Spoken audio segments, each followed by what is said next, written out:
Жақында сіздер 10%-ға да контракт көтердіңіздер, туурабы? Неге?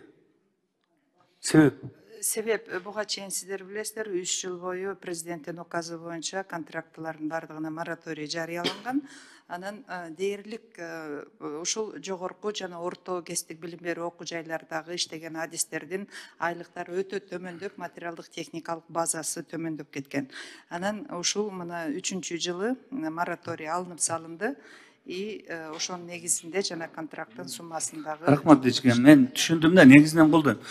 Көтөргөнчү бирок жанагы 3-чү курс, 4-чү курстары сиздер келишим түзөсүздөр да, башында контрагы 56 миң же 70 миң.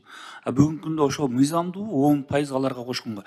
Бүгүнкү 25-жылга мына кабыл алдыңыздар, олордун көтөрсөңүздөр туура. Ага чейинкилер ошол гана контракт төлөйбү? Тактоо иретинде.